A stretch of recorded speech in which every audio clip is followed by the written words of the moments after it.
Hello everybody and welcome back to my channel. I am Anchal Gupta और आज की इस वीडियो में हम कवर करने वाले हैं एक दूसरी नॉवेल आपके इस पेपर से विच इज़ दलित लिटरेचर।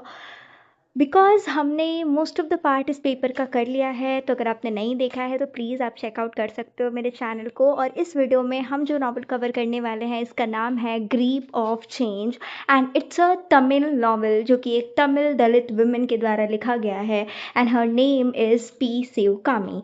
तो हम पूरी जो समरी है, इस बुक का जो स्ट्रक्चर है, बुक 1 बुक 2 करके एवरीथिंग सब कुछ हम जानने वाले हैं आज की इस वीडियो में। तो अगर आपने पहले तो बाकी की चीज़ें, बाकी के पेपर की यूनिट्स नहीं देखी है तो जाके देख सकते हो। दोस्तों को वीडियो शेयर कर देना और चैनल सब्सक्राइब करना बिल्कुल मत भूलना। तो सबसे पहले हम नॉवल के बारे में जानते हैं, बिकॉज नॉवल का थोड़ा स्ट्रक्चर डिफ़िकल्ट लग सकता है पढ़ने में, तो उसको हम सब कुछ देख लेते हैं। पहली बात, ग्रीप ऑफ चेंज एक तमिल नॉवल है और प्लीज़ फॉरगिव मी अगर मैं इसको रॉन्ग प्रोनाउंसिएट कर रही हूँ। तो ग्रीप ऑफ चेंज को इसको तमिल में इस नॉवल का टाइटल है पजियाना कजी थालूम और इसको लिखा है दलित वुमेन पी शिवकामी ने। पहली बार इसकी पब्लिश पहली बार ये हुआ था 1989 में। ये डेट्स याद रखना बहुत ज़रूरी है। और इसको ट्रांसलेट करा गया इंग्लिश में 2006 में और अभी हम 2026 में इसे पढ़ रहे हैं। और ऑथर के द्वारा ही, मतलब ऑथर ने ही इसे तमिल, पी शिवकामी ने ही इसे तमिल में भी लिखा और उन्होंने ही खुद ट्रांसलेट किया। अगर हम किताब के स्ट्रक्चर के बारे में बात करें तो इस किताब को 2 भागों में बांटा गया है। The very first part is the Kathumuthu the grip of change. Main story कहानी है, बिल्कुल कहानी की तरह क्या हो रहा है कैरेक्टर्स के बीच में एंड ऑल, वो कवर करेंगे। और जो दूसरा पार्ट है, ऐसा आप मत समझना कि कंटिन्यूएशन ऑफ द स्टोरी है, no not at all. Gauri जो कि एक कैरेक्टर है, हमारे पहले वाले पार्ट में हम जान जाएंगे कि वो कैरेक्टर कौन है, क्या रिलेशन है उनका मेन कैरेक्टर से एंड एवरीथिंग। तो ये it's more like author note, यानी पी शिवकामी खुद अपने लिखे हुए पे एक एनालिसिस कर रही हैं, अपनी ही कहानी जो उन्होंने लिखी है उस पर कमेंट कर रही हैं, एक रिफ्लेक्शन दे रही हैं। तो ये चीज़ें ध्यान रखना बहुत ज़रूरी है इस नावल को स्टार्ट करने से पहले। एंड अगर आपके पास किताब है तो इसमें 2 फेमिनिस्ट क्रिटिकल एसेज भी इंक्लूड करे गए हैं in appendix, so you can read that as well. अगर हम मेजर थीम्स के बारे में बात करें विच इज़ वेरी ऑब्वियस, तो नॉवल एक्सप्लोर कर रहा है, करेगा, जो हम कवर करेंगे इसको, तो कास्ट डिस्क्रिमिनेशन को, दलित वुमेन्स के स्ट्रगल्स को स्पेशली। आप समझ रहे हो, अगर एक वुमेन है तो साथ ही साथ एक वुमेन होने का भी जो स्ट्रगल है वो भी उन्हें झेलना पड़ता है, और दलित होने का भी, दो चीज़ों का स्ट्रगल। पेट्रियार्की के बारे में, we all know what is patriarchy, that male domination thing, gender inequality and social justice और चेंज की कितनी ज़रूरत है, ये सब नॉवल पढ़ने के बाद हम एक्सप्लोर करेंगे उसको। Next come the social and political background. तो नॉवल जब पब्लिश हुआ था उस टाइम पे बहुत ज़्यादा दलित मूवमेंट चल रहा था तमिलनाडु में, ईयर 1989, एंड बहुत सारी दलित ऑर्गेनाइजेशन बन चुकी थी। मतलब दलित कॉन्शियसनेस का मतलब आप सिंपली समझ जाओ, इसका मतलब होता है जब दलित लोगों को एहसास हो गया है अपने राइट को असर्ट करने का कि हाँ ये हमारा हक है, ठीक है। तो बहुत सारी ऑर्गेनाइजेशन बन गई थी जो अपने इक्वालिटी, जस्टिस, पॉलिटिकल राइट को डिमांड कर रही थी। एंड उसी ईयर में मानो ये ऐसा नॉवल आ रहा है तो उस टाइम पे ये बहुत ज़्यादा रेलेवेंट बन जाता है। नॉवल इम्पॉर्टेंट इसलिए भी है बिकॉज सबसे पहले तो बहुत सारे हमने दलित लिटरेचर के वर्क्स देखे जहाँ पे मेल वॉइसेस को तो हम सुन ही रहे थे, but P Sivakami is someone who is becoming a voice for a Dalit women. और उनके एक्सपीरियंसेस को कई बार इग्नोर कर दिया जाता है, उनके क्या स्ट्रगल्स हैं and all, but P Sivakami उन सारी दलित वुमेन्स की एक वॉइस बनती हैं। एंड नॉवल में बड़े ही रियलिस्टिक तरीके से कैरेक्टर्स के हार्डशिप को दिखाए गए हैं। Will be meeting with her so many characters. नाम थोड़े हमें ऐसे लग सकते हैं कि डिफ़िकल्ट हैं, बट हमें थोड़ा सा फोकस करके कैरेक्टर्स के नाम को सुनना होगा। The first is Kathumuthu, Thangam का character, Gauri who is a daughter of Kathumuthu. तो इन सारे कैरेक्टर्स को पढ़ के we reader will be encourage to think about equality, to think about justice and to think about social reform. अब आते हैं ऑथर के बारे में जानते हैं। तो पी शिवकामी का जन्म 1957 में हुआ था, तमिलनाडु में ही पेराम्बलूर पेराम्बलर बलूर नाम की जगह पे। इन्होंने हिस्ट्री पढ़ी थी, ग्रेजुएशन और पोस्ट ग्रेजुएशन इसी सब्जेक्ट से की। इनके फादर जो थे he was an independent MLA. इनके करियर की बात करें, now let's talk about her career. So P Sivakami became an IAS officer and work for 28 years. ये एक आईएएस ऑफिसर बनी और 28 सालों तक इन्होंने काम किया। और 22 साल वर्क करने के बाद 2008 में खुद अपने आप से इन्होंने वॉलेंटियरली इस वर्क को छोड़ दिया and she focused on her writing and social activism. Literary contribution की बात करें तो ग्रीप ऑफ चेंज बनता है इनका first full length Tamil novel, जिसे किसी दलित वुमेन ने लिखा है। इन्होंने द टैमिंग ऑफ वुमेन भी लिखा है एंड इनके जितने भी वर्क्स होते हैं वो मेनली फोकस करते हैं Dalit women, caste discrimination, patriarchy, social justice पे। दलित राइट्स के लिए इन्होंने काम किया है, women's empowerment, land right and बहुत सारे दलित लिटरेरी मैगजीन को ये एडिट भी करती हैं। 2009 में इन्होंने एक पॉलिटिकल पार्टी विच वॉज समुग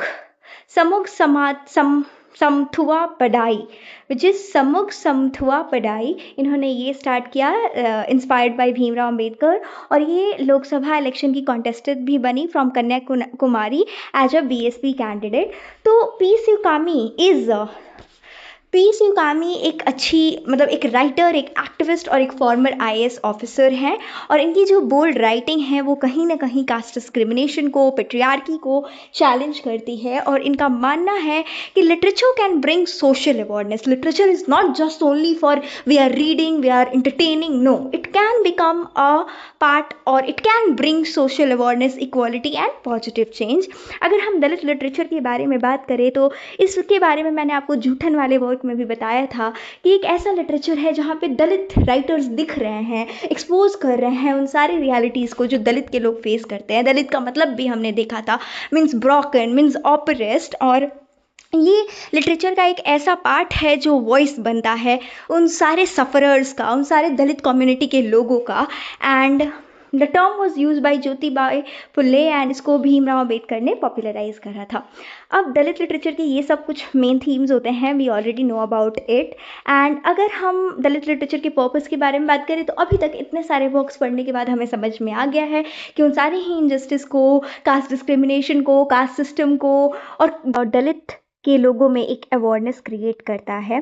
अगर हम बहुत सारे दूसरे दलित राइटर्स की बात करें, उनके वर्क्स की बात करें तो ज्योतिबाई फुले का गुलामगिरी वर्क है, भीमराव अंबेडकर का एनहिलेशन ऑफ कास्ट है, ये सारे भी वर्क्स हमें ज़रूर पढ़ने चाहिए। We read this, Om Prakash Valmiki का Joothan which is autobiography, Daya Pawar का बालुता, उर्मिला पवार का the wave of my life, P Sivakami का the grip of change which we are going to study, and Bama का Karukku. Most of the work autobiographies हैं जहाँ पे ये लोग उस रियलिटी को, उस स्ट्रगल को, उस चैलेंज को एक्सपोज कर रहे हैं।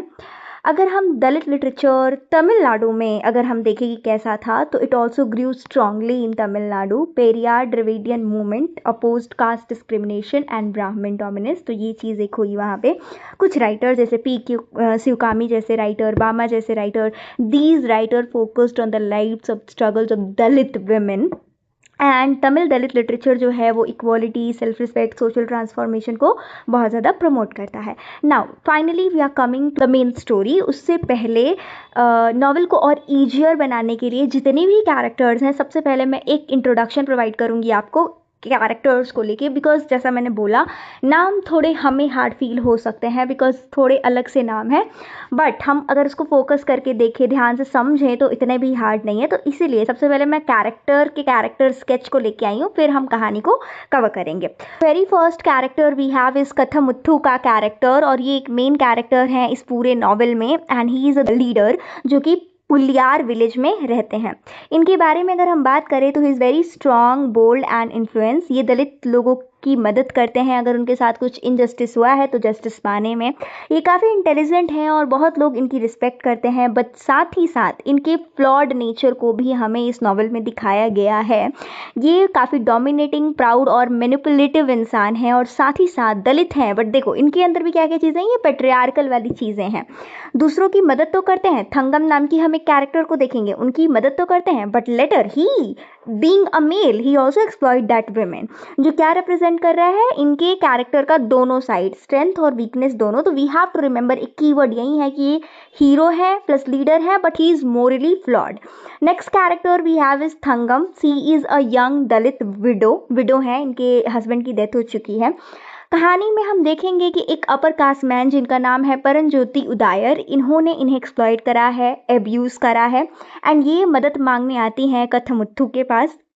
इनके बारे में अगर हम बात करें तो ये ब्रेव हैं, सी इज़ वेरी डिटर्मिन्ड अपने जस्टिस के लिए लड़ें, और she wants land independence as well as dignified life. बाद में हम देखते हैं कि किस तरीके से जो वो लीडर है जिनसे ये मदद मांगने आई थी उन पे ही ये कैसे डिपेंडेंट हो जाती हैं। तो अगर इनके कैरेक्टर का अगर एक कीवर्ड हमें जो याद रखना है, she is a victim of both. एक तो कास्ट विमेंस के साथ दोनों चीज़ें हैं, कास्ट ऑपरेशन पे भी एक उन पे हो रही है, साथ ही साथ पेट्रियार्कल चीज़ें भी। Next character, the very important character we have is Gauri. Gauri का कैरेक्टर, और पार्ट 2 जब हम इस किताब में पढ़ेंगे तो ये कैरेक्टर और इम्पॉर्टेंट बन जाती हैं। तो ये एडुकेटेड डॉटर यानी कथमुत्थु की बेटी हैं, पढ़ी लिखी हैं, शांत रहती है कहानी में, काफ़ी इंटेलिजेंट और थॉटफुल लड़की है। सब कुछ शांत है ये, बट सारी चीज़ें एक एक चीज़ें जो इसके आसपास हो रही है, इसके फादर के बिहेवियर से लेके थंगम पे हुआ एक्सप्लॉयटेशन, एवरीथिंग सब कुछ ये ऑब्जर्व करती है, क्वेश्चन करती है उस इनजस्टिस को, और ये जो ट्रेडिशनल बिलीव्स बनाए गए हैं औरतों की फ्रीडम और उनकी इक्वालिटी को काफ़ी सपोर्ट करती है। और कहीं ना कहीं गौरी के कैरेक्टर से एक न्यू जनरेशन का होप और एक चेंज का होप हमें दिखता है। तो हमें इसके कैरेक्टर का एक कीवर्ड ये याद रखना है कि फेमिनिज्म की ये वॉइस है प्लस सोशल चेंज की भी। Next, that upper caste man जिसने थंगम को एक्सप्लॉइट करा था, उसका नाम था परनज्योति उदायर। इसके बारे में अगर हम बात करें तो ये रिच अपर कास्ट लैंडलॉर्ड होते हैं, इन्होंने थंगम को असॉल्ट करा है। मनी और इन सब चीज़ों, क्योंकि ये रिच हैं तो इन सब चीज़ों का इस्तेमाल करते हैं अपने आप को बचाने के लिए, एंड थंगम पे ये फॉल्स एलिगेशंस भी लगाते हैं। सब कुछ हम जब स्टोरी कवर करेंगे तो आपको समझ आएगा। तो ये आप याद रखना, main villain of the story is this man. Next character we have is Subramani का कैरेक्टर। सुब्रमणि जो है ये कथुमत्थु के एक सपोर्टर है, he is a loyal supporter. Even Thangam की भी ये बहुत मदद करते हैं एंड उसके घर को गार्ड करते हैं। सिचुएशन जैसे जैसे आएगी तो ये सब चीज़ें होती हैं, तब आप उस समय रिलेट कर लोगे। अभी इतनी सारी चीज़ें देखो तो इनके बारे में बस एक चीज़ याद रखना है, the keyword is he is a faithful helper. Then we have Pichu Pillai का कैरेक्टर। तो ये सबसे बड़े हैं कहानी में एंड पूरे दलित कम्युनिटी के लीडर हैं। He helps protect Thangam and he also tries to maintain peace and he some time oppresses young people opinion. तो इनके बारे में हमें ये कीवर्ड है, he is a traditional community leader. Next character we have is Rasendran. He is a young Dalit man and even ये भी मदद करते हैं थंगम के का जो केस होता है, तो वो सब हम कुछ ही देखेंगे। He even falls in love with a Sargunam, बाद में he interested in social change. तो ये एक दलित यूथ का कैरेक्टर रिप्रेजेंट करते हैं। सरगुनम जिनसे ये प्यार करते हैं, ये राजेंद्रन की ये यंग कज़न है and she is very innocent side. ये राजेंद्रन को सीक्रेटली प्यार करती हैं, so she is a symbol of a innocent love. Then we have Kannamma का कैरेक्टर। ये सब माइनर कैरेक्टर्स हैं। तो ये दलित वुमेन हैं जो कि चेरी में रहती हैं। भी स्ट्रगल है, वो क्या शो कर रहे हैं, that harsh reality of Dalit life. Next character we have is Chandran का कैरेक्टर एंड ये कलीमुथु के बेटे हैं। तो कथामुथु जो थे उनके भाई हैं कलीमुथु, तो उनके ये बेटे हैं and he is a factory worker, labour union ये ज्वाइन करते हैं, पॉपुलर लीडर बन जाते हैं और कहीं ना कहीं कथामुथु के जगह को ये रिप्लेस करते हैं। Then comes Kalimuthu. तो he is a younger brother of Kathamuthu's and he हमेशा इनकी एक लड़ाई हुई रहती है प्रॉपर्टी को लेके भाई भाई में। सो एक फैमिली कॉन्फ्लिक्ट का इनके कैरेक्टर के थ्रू दिख रहा है। ललिता एक अपर कास्ट गर्ल है, पड्याची गर्ल, एंड ये एलोंगोन से ये प्यार कर बैठती है जो कि एक दलित आदमी है। तो आप देख रहे हो, एक अपर कास्ट की लड़की एक दलित आदमी से प्यार कर बैठी and she faces a strong opposition from her family. She learns to reject caste prejudice. So story में ऐसे दिखाया जाता है किस तरीके से फिर इसको ये चीज़ समझ आती है। एलोंगोन एक दलित बैंक एम्प्लॉय हैं, ललिता से प्यार करते हैं, इनको डिस्क्रिमिनेशन फेस किया करते हैं ये कास्ट की वजह से, और इनका मानना है कि किसी भी कास्ट से, किसी भी रिलीजन से बढ़ के प्यार है और प्यार का कोई कास्ट नहीं होता, उसका कोई रिलीजन नहीं होता। So he is a victim of caste discrimination in love, we need to remember that. Then we have Nagamani and Kanagavalli का कैरेक्टर। तो ये दोनों कौन है, ये कथामुथु की दो पत्नियां हैं एंड एक दूसरे से हमेशा ये लोग आर्ग्यू करती रहती हैं। बाद में they accept Thangam into the household, खुद में मतलब फैमिली में थंगम को भी लोग एक्सेप्ट कर लेती हैं। तो ये चीज़ क्या शो कर रहा है, इनके कैरेक्टर के थ्रू एक डोमेस्टिक टेंशन दिख रहा है जो इनकी कथामुत्तु के फैमिली में है। Now let's come to the summary of book 1 Kathamuthu the grip of change का चैप्टर 1 क्या है। So we already know Thangam का कैरेक्टर। तो कहानी की शुरुआत होती है कि कथामुत्तु को पता चलता है कि इनके बाहर थंगम जो है वो रो रही है। अब रीज़न हमें बताया जाता है आगे, जैसे ही स्टोरी प्रोग्रेस होती है we get to know that Thangam has been badly beaten and abused by upper caste men, यानी कुछ अपकास मेन ने इसके साथ बुरा बर्ताव करा, इसे सेक्सुअली अब्यूज़ करा और बहुत सारी चीज़ें इस औरत ने झेली है। अब देखो, सबसे पहले स्टार्टिंग में we already talked about Kathamuthu का character, how he is morally flawed character. तो स्टार्टिंग में ये सब सुनता है, सुन के ऐसा प्रिटेंड करता है is like very annoyed, but we all know कि वो लीडर है, वो हेल्प करता है, तो इसीलिए थंगम यहाँ पे आई हुई है and he even decide to help her. इसीलिए अपने फैमिली मेम्बर्स को ये बोलता है कि जो भी इसके चोट वोट लगी हुई हैं मेडिकल केयर अरेंज कराता है कि ठीक कराओ इसे। और जो थंगम है वो सारी कहानी बताती है, वो सारे इनजस्टिसेस बताती है जो इसने सफ़र्ड करा है बीइंग अ दलित वुमेन, जो चीज़ें इसने फेस करी है। अब इस चीज़ के लिए केस, मतलब इसने जो सफ़र किया उसके लिए पिटिशन लिखता है कथामुत्तु। एंड यहाँ पे आयरनी ये है कि ये चीज़ करते वक्त जो चीज़ें वो लिखता है, कैसे स्टोरी का जो पार्ट है, जो पार्ट मतलब जो चीज़ें थंगम ने इसको बताई है कि ये सब मेरे साथ इनजस्टिस हुआ है, उसमें ये चेंजेस करता है एंड स्पीक्स रूडली। ये क्या शो कर रहा है कि even this man is helping that women but still he is trying to control things और control others. We need to keep this in our mind. और यहाँ पे सबसे ज़रूरी एक और कैरेक्टर है विच इज़ गौरी का कैरेक्टर, जो इसकी बेटी है और वो सब कुछ देख रही है, इवन सी सिंग कि इसकी फादर कैसे पिटिशन में चीज़ें चेंज कर रहे हैं एंड सी फील्स अनकम्फर्टेबल। तो यहाँ पे चैप्टर 1 में मेन आइडिया हमें इंट्रोड्यूस कराया जाता है थंगम की suffering and we see some themes like gender violence, Kathamuthu उसका कॉम्प्लेक्स पर्सनालिटी जो है उसका वो कहीं ना कहीं हेल्प भी कर रहा है, कहीं मॉरली फ्लॉड भी है, and this theme of caste exploitation. Now in the next chapter हमें जो हमारे ये मेन पर्सन है, मेन कैरेक्टर है, इनकी डेली लाइफ के बारे में बताया जाता है कि सुबह उठते हैं and how being a man he complain about household work and dirty toilet. And Subramani, we remember this character, वो हेल्पर है, वो थंगम को हॉस्पिटल लेके जाता है एंड गौरी को बहुत ये सब चीज़ें देख रही है। सोचो एक छोटी बच्ची वो विटनेस कर रही है कि एक औरत के साथ कैसा हुआ है, तो वो बहुत ज़्यादा सिंपैथी दिखाती है थंगम के towards and she begin thinking about social injustice. And उसके बाद से जो हमारे ये मेन कैरेक्टर हैं कथामुत्तु, ये रिलीजियस अपने रिचुअल परफॉर्म करते हैं और ये चीज़ें जो रिलीजियस चीज़ें हैं, ये रिचुअल्स हैं, इन्होंने एक ब्राह्मणी लॉयर से ये सब चीज़ें सीखी हैं। अब कोर्ट के लिए जाते हैं क्योंकि इन्होंने मतलब लड़ना है, इन्हें बताना है वो केस थंगम का, and he makes sure that Thangam has eaten, मतलब थोड़ा सा ही ख्याल भी रखते हैं थंगम के लिए। तो इस चैप्टर का मेन आइडियाज़ है कि Kathamuthu is a helpful but also proud, dominating and full of contradiction वाला कैरेक्टर हैं ये।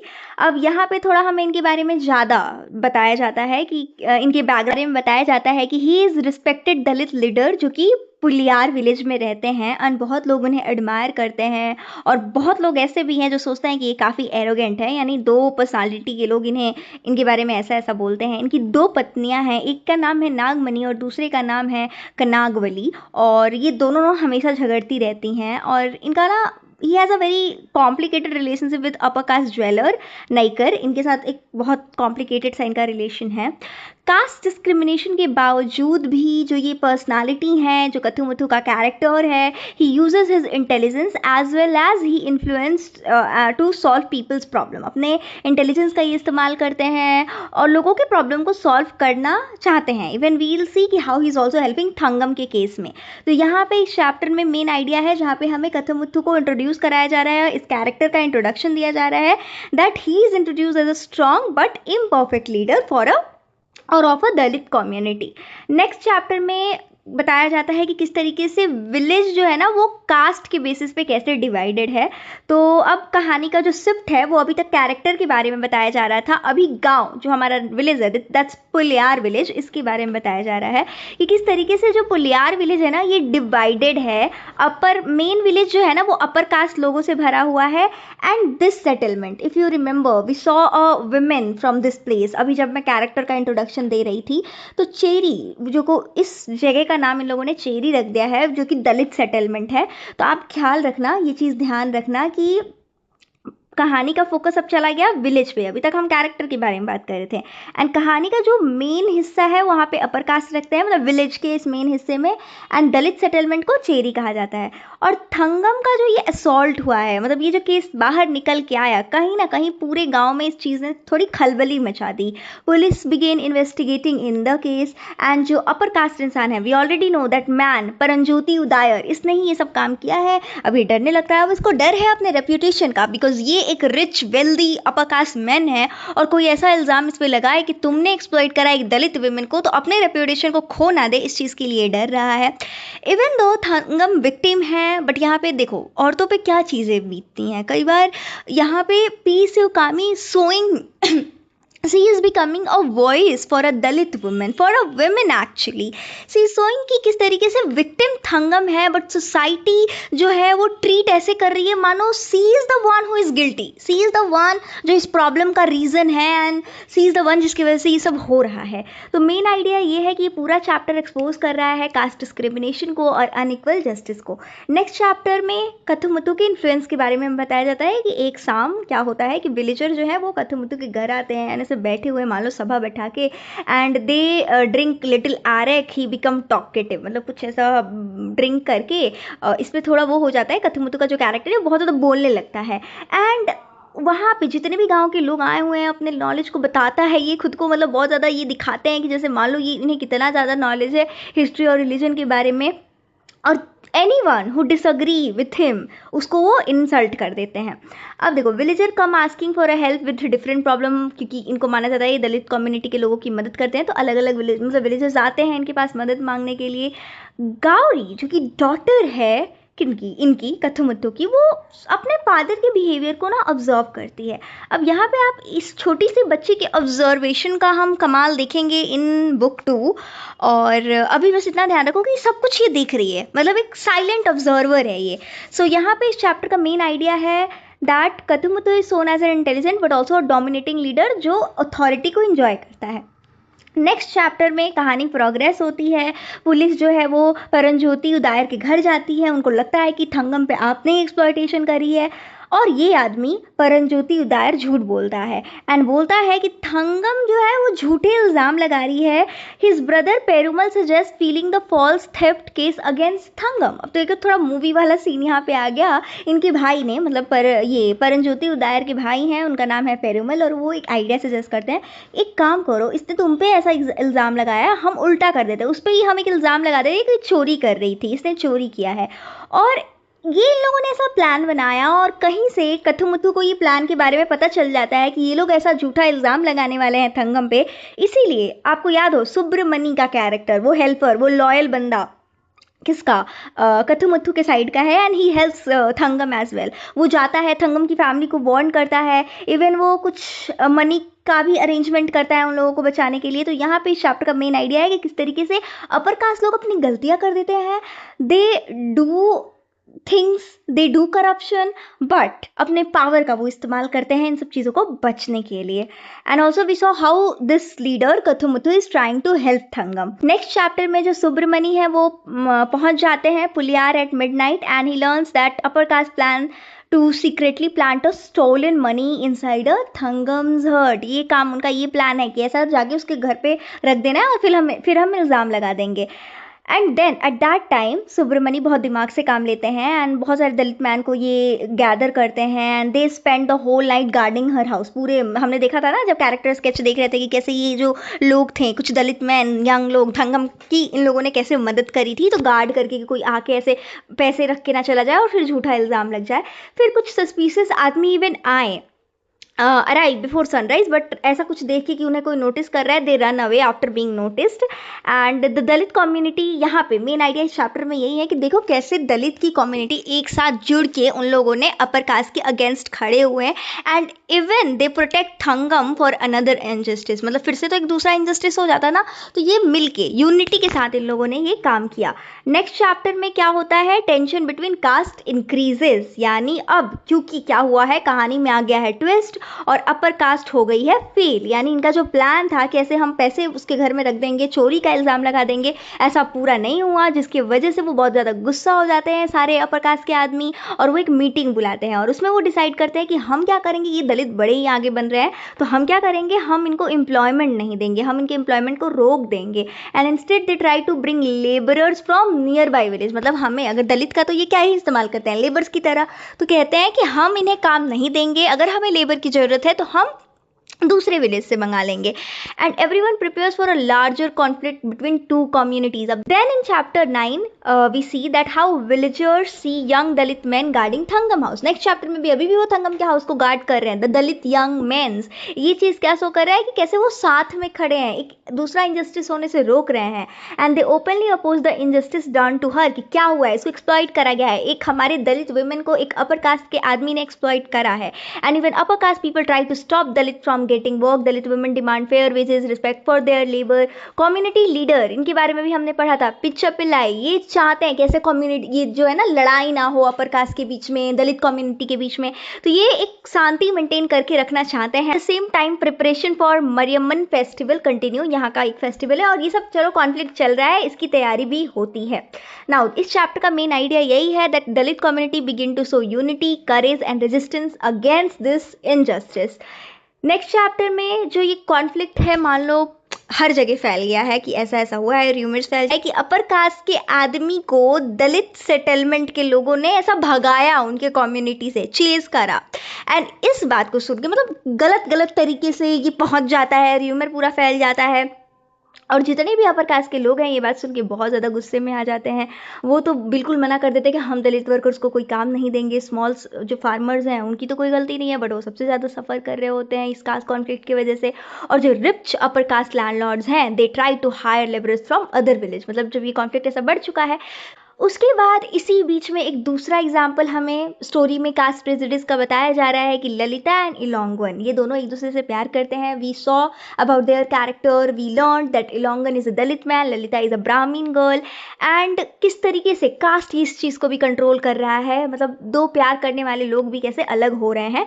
सो the chapter shows how caste discrimination affect the entire village, creating fear, hatred and social. Now let's come to the next chapter, chapter 11। और इस chapter में जो कहानी का shift है वो एक दूसरे कैरेक्टर पे हो रहा है जिनका नाम है कन्नम्मा। सी इज अ पुअर वुमन जो कि चेरी में रहती हैं। अब आई होप आपको इससे कोई कंफ्यूजन नहीं होगा। वी ऑलरेडी स्टडीड कि जो विलेज है वो कैसे डिवाइड हो गया था, हायर क्लास कास्ट का एक अलग सेटलमेंट था, एंड जहाँ दलित लोग रहते थे, जहाँ ये पॉवर्टी थी, बहुत ज़्यादा सेटलमेंट अच्छी नहीं थी, वो था चेरी वाला प्लेस।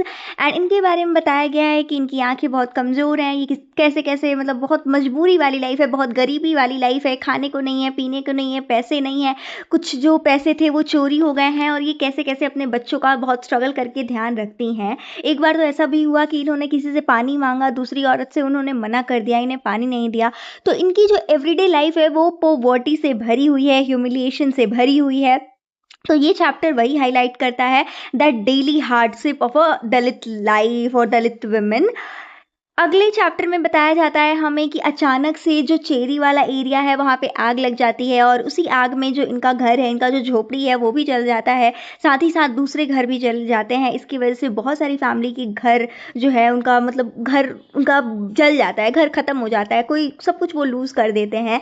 और वहाँ की जो जनता है, वहाँ की जो आम लोग हैं, वो ये सस्पेक्ट करते हैं कि ये सब किसका, ऐसे तो आग नहीं लगी होगी, आग लगने का रीज़न क्या है। तो वो लोग सस्पेक्ट करते हैं कि आग लगने का रीज़न ये अपर कास्ट रिस्पॉन्सिबल है, उन लोगों ने आग लगवाई है रिवेंज लेने के लिए। और इस प्लेस पे again the leader, we already know him, the main character Kathamuthu, he comes, he arrives and he tries to organise relief and compensation के बारे में ये डिस्कस करते हैं। अगले चैप्टर में एक ऑफिशियल इंक्वायरी होती है, सरकार जो है, तहसीलदार, इंस्पेक्टर, ये लोग आते हैं इंस्पेक्ट करने, इन्वेस्टिगेट करने कि किस तरीके से फायर लगी है। अपर कास्ट के जो लोग हैं वो बिल्कुल मना कर देते हैं कि हमारा तो कोई इन्वॉल्वमेंट नहीं है, लेकिन जो ये लीडर हैं ये खड़े रहते हैं, ये दलित के तरफ से खड़े रहते हैं, ये बोलते हैं कि आप लोगों का ही काम है, आपने ये सब किया है और हमें कंपनसेशन चाहिए, हमें दलित वर्कर्स को हायर वेजेस चाहिए और कंपनसेशन भी चाहिए। अब इसी बीच रासेंद्रन जो है वो भी अपने ओपिनियन रखने की कोशिश करते हैं। Rasendran is also a Dalit young man, लेकिन इस बार क्या हुआ तो होता है कि उनको साइलेंस कर दिया जाता है उनके खुद की कम्युनिटी के लीडर्स के द्वारा और इंसल्ट कर दिया जाता है। तो मेन आइडिया ये है कि ये ऑफिशियल इन्वेस्टिगेशन चल रहा है, फिर भी Dalit are struggling to have their voices heard and Rasendran is one of the example of that. Next chapter में हमें शरगुनम और रासेंद्रन के बारे में बताया गया है। तो फोकस, कहानी का जो फोकस आप देख रहे हो कैसे बदल रहा है, मतलब तुरंत कभी ये बात कर रही हैं वो, तुरंत कहीं वो बात कर रही हैं, बट मेन मोटो जो है, मेन चीज़ जो वो दिखा रही हैं वो हमें तो अच्छे से दिख रहा है। सो सगुनम जो है वो सीक्रेटली रासेंद्रन को एडमायर करती हैं। एंड मैंने बोला था ना ये एक फेस्टिवल वहाँ पे मरियमन फेस्टिवल करके है, उसकी तैयारी लोग कर रहे थे और इसी फेस्टिवल में वो जानबूझ के जाती हैं ताकि, क्योंकि रासेंद्रन ने ऐसा ह्यूमिलिएशन फेस किया था तो उन्हें कंफर्ट करने के लिए। तो इस बीच में हमें जो पी शिवकामी है, she is actually showing that how वो सब चल रहा है, कास्ट डिस्क्रिमिनेशन, स्ट्रगल, कॉन्फ्लिक्ट, सब कुछ चल रहा है, बट उसके साथ साथ लव, होप और ह्यूमन इमोशंस की भी जगह है और वो भी कैसे कंटिन्यू हो रहा है। देन विलेज मीटिंग होती है, पंचायत बैठती है और कथमुत्थु जो है वो बोलते हैं कि किस तरीके से मतलब दलित्स के साथ में उनकी वॉइस बन के ये खड़े होते हैं और अपर कास्ट लीडर जो हैं फाइनली जब ये होता है ऐसा तो वो लोग अग्री करते हैं कि ठीक है वो लोग कंपनसेशन पे करेंगे, वर्कर्स के वेजेस को बढ़ाएंगे और नई नई झोपड़ियाँ जो जो जल गई हैं लोगों की वो बनेंगी, जितनी भी अफेक्टेड फैमिलीज़ हैं, government and red cross provide relief material. And उसी बीच में ये जो फेस्टिवल है उसकी भी प्रिपरेशन चल रही है। नेक्स्ट चैप्टर में थंगम का केस आता है, फिर से पंचायत बैठती है और वो डिस्कस करती है थंगम के केस के बारे में कि किसने एक्सप्लॉइट करा, कैसे करा। एंड कथुमत्थु जो है वो फोर्स करते हैं परंजुति उदायर को कि आप रिस्पॉन्सिबिलिटी एक्सेप्ट द रिस्पॉन्सिबिलिटी, कि आपने ऐसा किया है, आपको कुछ थंगम को मतलब कुछ कंपनसेशन देना पड़ेगा। Again he is becoming a voice for her. तो वो थंगम को मिलते हैं 10,000 रुपये एज अ कंपनसेशन कि ऐसा तुम्हारे साथ इन्होंने किया है तो उसके बदले में ये। अब यहाँ पे थोड़ी story is a twist and यहाँ पे हमें थोड़ा ध्यान रखना है कि जो पैसे थंगम को मिलते हैं उन पैसों से जो कथुमुत्थु हैं वो क्या एडवाइस करते हैं। उन्होंने पूरे, आपने देखा कैसे एज अ खुद वो अपनी नहीं लड़ पाई, अपने वॉइस नहीं लड़ पा रही थी, तो ये कथमुत्थु एज अ मैन उनकी ऐसे वॉइस बन रहे थे, उनके लिए लड़ रहे थे। तो वो उन्हें एडवाइस करते हैं कि इन पैसों से तुम ना गाय खरीद लो और कुछ पैसे बचा लो। बट थंगम का ड्रीम अलग है, सी ड्रीम्स की मेरा खुद का एक ज़मीन हो और मैं इंडिपेंडेंट बनूँ, मैं किसी पे डिपेंडेंट ना रहूँ, ऐसा सपना है थंगम का। तो मेन आइडिया यही है कि थंगम को जस्टिस तो मिल गई, but again she desires freedom and self reliance, money नहीं चाहिए जस्ट उसे। इसी बीच मरियमन फेस्टिवल में क्या होता है, विलेज आ जाता है और ये फेस्टिवल लोग सेलिब्रेट करते हैं, फैमिलीज अच्छे अच्छे खाना बनाती है, डांस म्यूजिक सब कुछ चल रहा है। बट फेस्टिवल तो चल ही रहा है, सेलिब्रेशन तो चल ही रहा है, बट कास्ट डिस्क्रिमिनेशन, पोवर्टी, ये सब चीज़ें भी कंटिन्यूड हैं। अगर हम थंगम के न्यू लाइफ की बात के बारे में बात करें तो थोड़ी शॉकिंग हमें लगेगी, बिकॉज अब देखो क्या होता है कि उसे उतने पैसे मिल गए और थंगम का जो लैंड, फैमिली प्रॉपर्टी के कुछ केस है वो ये कोर्ट में जाती रहती है, इस केस के बारे में लड़ती रहती है। एंड उस दौरान क्या करती है, ये कथुमुत्थु के ही लैंड पे काम करना शुरू कर देती है और अपने फैमिली प्रॉपर्टी के लिए वो लड़ाई कर रही है, कोर्ट में जा रही है, आ रही है और डेली पैसे वैसों के लिए डेली एक प्रॉपर मतलब दिन के जो भी चीज़ें हैं वो कथमुत्थु के लैंड पे काम कर रही है। अब यहाँ पे ट्विस्ट ये आता है कि धीरे धीरे हीज वाइफ्स बिगिन एक्सेप्टिंग हर, यानी उसकी कथमुत्थु की ऑलरेडी भी 100 उसकी 2 वाइफ्स हैं और ये जो थंगम है यहीं पे काम कर रही है, यही रह रही है और ये दोनों वाइफ्स अब उसे भी एक्सेप्ट कर रही हैं। मतलब कहने का मतलब ये है कि how she also become a part of Kathamuthu's life and उसकी मतलब वैसी सी हो गई, उनके ही फैमिली में वो आ रही है। And here comes the very shocking thing that this man who call himself as a leader, as a voice of a Dalit people, this person exploits Thangam and he even begins a sexual relationship with her without her free consent, which is very shocking, very shocking। कि किस तरीके से इस आदमी ने उस औरत की मदद करी और उसको ऐसे ये एट द एंड जब उसकी इसने मदद कर दी एंड उसने उसको केस में जिता दिया एंड ऑल, फिर Thangam wanted to become independent person but eventually she became dependent on Kathumuthu and finally जो केस वो लड़ रही थी ये जीत जाती है, but even after becoming the owner of a land जो ये चाहती थी वो कथुमुथु के साथ ही रहती है because she feels dependent and secure there. क्योंकि ऐसा होता है ना कि एक औरत शादी के बाद ही सिक्योर होगी, एक आदमी होगा तभी वो सिक्योर होगी। अभी उसकी खुद की ज़मीन तो मिल जाएगा बट कोई भी उसे एक्सप्लॉइट कर देगा, इसीलिए वो डिसाइड करती है कि कथुमुथु के साथ ही रहेगी। यानी here comes the main idea that although Thangam gains a property she still remains trapped. मान लो उसे उसकी जस्टिस मिल गई, ने जमीन मिल गया, बट पेट्रियार्की से स्टिल वो ट्रैप्ड है एंड डिपेंडेंस से स्टिल वो ट्रैप्ड है। अभी ये नहीं टाइम आया है कि वो खुद से खुद की जमीन पे इंडिपेंडेंटली रह पाए।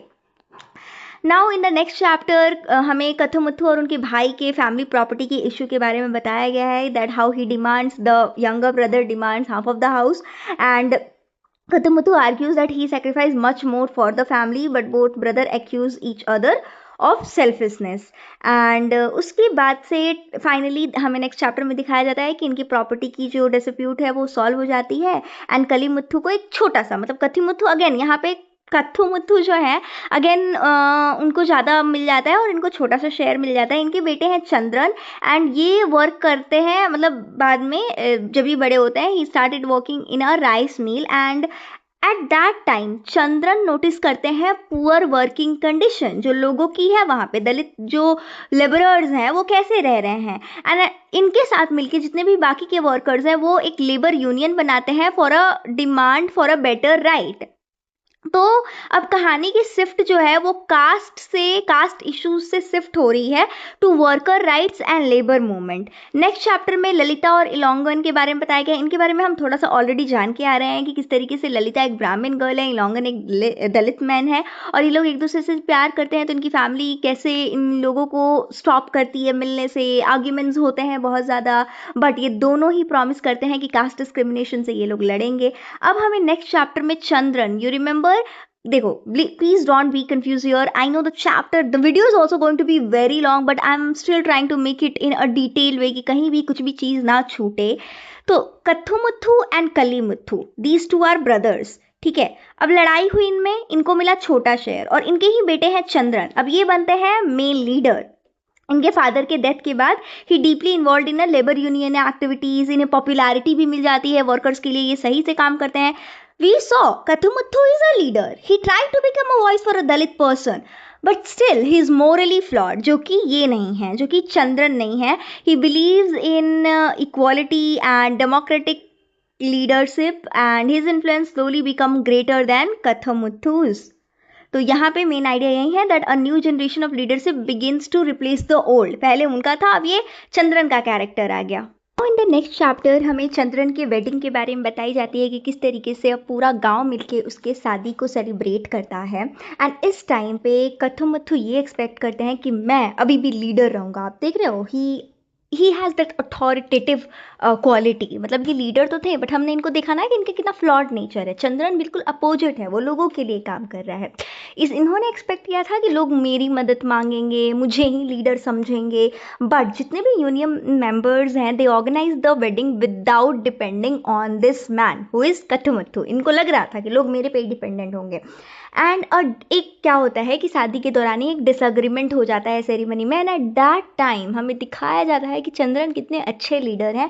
ही peacefully resolve the conflict and at that time Kathumuthu realises that his authority is fading. अब उनका कोई वैल्यू नहीं है, इनकी मतलब इनका जो भी अथॉरिटेटिव था वो एक टाइम तक था, वो अब खत्म हो चुका है। अब चंद्रन ने उसकी जगह ले ली है and he has emerge as the new respected leader और उन्हें रिप्लेस करके upper caste leader meet to discuss politics. वो आर्ग्यू करते हैं कि कास्ट आइडेंटिटी अभी भी ज़्यादा ज़रूरी है वर्कर के यूनिटी से। अब इस बेस पे जो है नॉवल का थोड़ा डिस्कशन इस पे चेंज होता है, शिफ्ट होता है कि कास्ट आइडेंटिटी ज़्यादा ज़रूरी है या वर्कर्स यूनिटी। कई लोगों को भी ऐसा अभी भी ऐसा लग रहा है कि कास्ट ही पहले आना चाहिए, वो अभी भी रिजर्वेशन जैसी चीज़ों को दलित की प्रोग्रेस के लिए जो जो चीज़ें की जा रही हैं, जो जो फ़ायदेमंद चीज़ें की जा रही हैं, उसको वो अपोज कर रहे हैं। मतलब ये चैप्टर यही शो कर रहा है that how caste politics divide workers और यूनिटी को ऐसे ख़त्म कर दिया जाता है कास्ट के बेसिस पे, कि एक कास्ट एक में आ जाते हैं और कास्ट के बेसिस में डिवाइड हो जाते हैं। Finally chapter 25 comes, this is the end of this book, this is the last chapter. और यहाँ पे डिबेट यही बात पे ख़त्म होता है कि कास्ट अभी भी स्ट्रॉन्गर है, मोर देन अ वर्कर्स यूनिटी। यूनिटी रहे ना रहे डजेंट मैटर, कास्ट ज़्यादा ज़रूरी है। एंड जो ट्रेड यूनियन चंद्रन ने बनाया था वो भी कास्ट के बेसिस पे डिवाइड हो जाता है। Kathumuthu feels very disappointed because his political dreams are fading, जैसा हमने देखा। वी सॉ गौरी वो सब कुछ ऑब्जर्व कर रही हैं, so she question old tradition and supports women freedom. और आगे हमें बस इस किताब को, इस चैप्टर में यही चीज़ कह के ख़त्म की जाती है कि गौरी अपनी पढ़ाई कंटिन्यू करती हैं, अपने इंडिपेंडेंस पे फोकस करती हैं, अपने बेटर फ्यूचर पे फोकस करती हैं। And this novel ends with a Gauri symbolising change, उनका मतलब उन पे ही रिफ्लेक्ट करके ये नॉवल ख़त्म हो जाता है कि इस लड़की के द्वारा ही वो चेंज आए, resilience, that women's empowerment and hope for a equal society in future. और यहाँ पे ये किताब ख़त्म होता है। This was a story about Kathumuthu Thangam, caste discrimination and struggle for a Dalit community. अब जैसा मैंने आपको स्टार्टिंग में इस किताब के स्ट्रक्चर के बारे में बताया था कि 2 किताबें होने वाली है, but we really not need to be confused here कि बुक 2 आपका पार्ट 2 होगा, कि आगे गौरी के साथ क्या हुआ एंड एवरीथिंग, जैसा हमें नॉर्मली लगता है। It's not like that. This is not a continuation of story. We need to keep this in our mind. यहाँ पे जो हमारी राइटर हैं हु इज़ पी शिवकामी, ये अपने ही नॉवल पे एक रिफ्लेक्शन दे रही हैं। यानी मान लो आप एक राइटर हो, आपने एक किताब लिखी और आप दूसरा पार्ट इस बात पे लिख रहे हो कि जो मैंने उसमें लिखी क्या वो सच था, क्या वो कैसा था, मैंने कितने पार्ट को शो करा। मतलब खुद की ही राइटिंग का एक क्रिटिकल एनालिसिस दे रही हैं, एक रिफ्लेक्शन दे रही हैं, क्वेश्चंस पूछ रही हैं, क्या मैंने जितनी बातें बोली दिखाया है उस कहानी में क्या वो सच है, मैंने क्यों कुछ कुछ इंसिडेंट को रखा है, मतलब उसे एकदम बिल्कुल दिखाया है राइटर्स को, सॉरी रीडर्स को, और कुछ चीज़ को मैंने छोड़ दिया है। How did my own experience, me as a writer, मैंने क्या क्या चीज़ें एक्सपीरियंस करी हैं और उसने मेरे राइटिंग को कैसे इन्फ्लुएंस करा। She also talks about memory, writing, caste, criticism and feminism, ये सब टॉपिक्स के बारे में भी इस किताब में बात करती हैं। तो सिंपली एक सिंपल, अगर मैं आपको एक सिंपल तरीके से बताऊँ, इसको समझना बहुत ईजी है कि book 2 is simply why book 1 was written, why, ठीक है, वाई बिहाइंड बुक 1, मतलब जो भी चीज़ें उसमें हुई, जो भी कैरेक्टर्स दिखाए गए हैं, जो भी जो लोग कर रहे हैं वो क्यों कर रहे हैं, वो हमें वैसा क्यों दिखाया गया, राइटर वो चीज़ बताएंगी, रिफ्लेक्ट कर। Come to book 2 and first thing is memory and process of writing. तो यहाँ पे इस किताब की शुरुआत होती है गौरी से ही। We already remember that character कि वो अपने गाँव आती हैं कब, बहुत साल बाद बुक 2 की बिगनिंग हो रही है और 31 साल की हैं गौरी अभी, एंड वो अपने गांव आई हुई हैं और वो अपने होम टाउन में आती हैं और पास्ट के बारे में सोचती हैं, जो भी चीज़ें हमारी ग्रिप ऑफ चेंज नॉवल में हुई उसके बारे में सोचती हैं। And she start asking herself whether everything she wrote in the novel was completely true. तो यहाँ पे राइटर पी शिवकामी खुद को गौरी के कैरेक्टर से कनेक्ट करके गौरी के थ्रू हमें चीज़ों को शो कर रही हैं। तो ये पूछती है क्या वो कम्प्लीटली ट्रू था जो चीज़ मैंने लिखी है स्टोरी में। She begins reflecting on her past and own writing. Reality versus fiction की बात होती है यहाँ पे। तो जैसे जैसे वो अपने गांव में आगे बढ़ती हैं वो बहुत सारे चेंजेस नोटिस करती हैं, जितनी भी हाउसेस उन्होंने डिस्क्राइब करी थी नॉवल में वो अब इतने सालों बाद वैसे सेम टू सेम नहीं दिख रहे हैं। उन्हें रियलाइज़ हो रहा है कि memories changes with time, even आपकी जो यादें हैं वो भी वक्त के साथ बदल जाती हैं। She understand that writer often change some facts while writing stories. खुद ही राइटर खुद कह रही हैं कि कई बार हम राइटर्स भी चीज़ों को बदल देते हैं जब हम कहानियाँ लिख रहे होते हैं, अपने अकॉर्डिंग कुछ फैक्ट्स को भी बदल देते हैं। So main idea is very common और very easy that novel is a mixture of a truth, memory and imagination. Novel में आप ऐसा मत समझना कि सब कुछ सच्ची है या फिर सब कुछ झूठी है, it's a mix of everything, mixed of imagination, mixed of memory and truth. फिर ये अपने ही राइटिंग को क्वेश्चन कर रही हैं। Gauri wonder why she wrote about only 2 sibling when in reality she had 12 siblings. तो ये चीज़ बोलती हैं। She also question why she portrayed her father differently from how he was in a real life. जैसा हमने देखा कि कैसे वो अपने फादर को पोर्ट्रे कर रही हैं, रियल लाइफ में वैसे नहीं है बट इस कहानी में ये ऐसे पोर्ट्रे कर रही हैं। वो ऐसा रियलाइज कर रही हैं कि writer choose only those incident that are important for their story. मतलब यहाँ पे गौरी को आप राइटर की तरह समझो, ये कह रही है कि मैंने ये चीज़ें दिखाई है, मैंने कथु मथु को एकदम ऐसा से दिखाया, बट रियल लाइफ में मेरे फादर वैसे नहीं है, but why did I choose to do that. She realises कि writer choose only those incident जो कहानी के लिए उस टाइम पे वैसे कहानी को पोर्ट्रे करने के लिए जरूरी हो। तो मेन आइडिया यही है कि writing always involve selection and personal interpretation as well. ठीक है, आप कुछ चीज़ सेलेक्ट कर रहे हो, खुद पे किसी इंसिडेंट पे आप इंटरप्रिटेट कर रहे हो, फिर उसे लिख रहे हो। फिर ये अपने बचपन को याद करती हैं, अपने माँ को याद करती हैं, भाई Periappa, the leader of the Dalit community, and these conversation help her to understand her childhood better. वो याद करती हैं कि Kalimuthu once accused her of stealing money, which may have influenced how she presented him in a novel. आपने देखा कि हमने कलीमुथु का कैरेक्टर देखा ना कैसे फैमिली प्रॉपर्टी को लेके, तो इनके साथ इनके ये वाला इंसिडेंट किया गया, वो याद करती हैं उसको। फिर उन्होंने वैसे उस नॉवेल में उस चीज़ को पोर्ट्रे करा।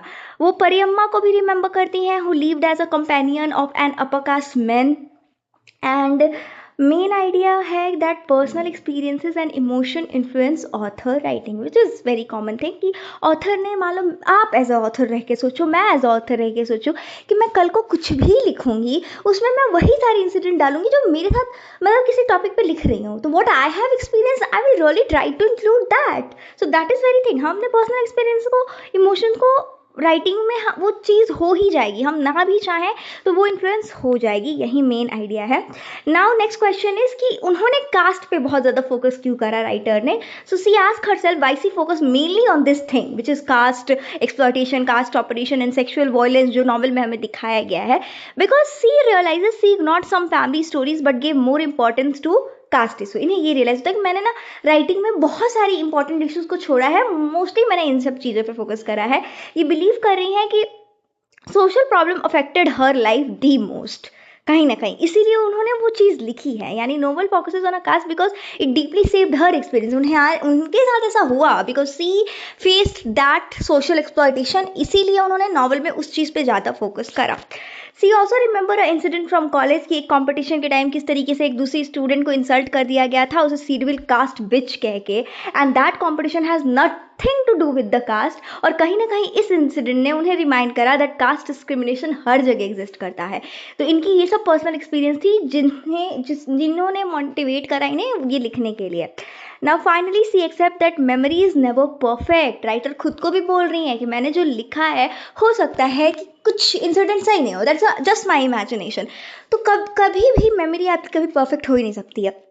कुछ भी आप याद करने की कोशिश करो, एक एक चीज़ हमें याद नहीं रह पाती है।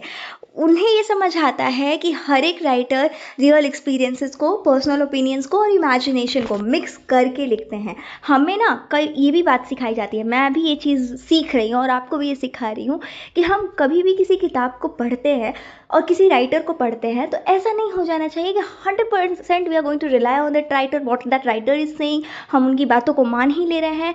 हमारा as a audience, as a reader, as a critical thinker ये काम होना चाहिए कि हम अपने परसेप्शन से सोचें, हम अपने पर्सपेक्टिव को सोचें और हम अपने क्रिटिकल थिंकिंग को बढ़ाएं। And she realise that no autobiography और novel can be completely objective. यानी ऐसा नहीं हो सकता है कि कुछ भी बिल्कुल सच है।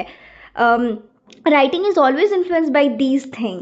अपने राइटिंग एंड क्रिटिसिज्म के बारे में भी वो बात करती हैं that Gauri has a strange dream, she walks through market, railway tracks and many close door, finally she wakes up in her room. तो ये एक ड्रीम के थ्रू हमें बताती हैं कि ऐसा उसके साथ होता है। यानी वो ड्रीम कन्फ्यूजन को रिप्रेजेंट कर रहा है, inner struggle of a writer को रिप्रेजेंट कर रहा है।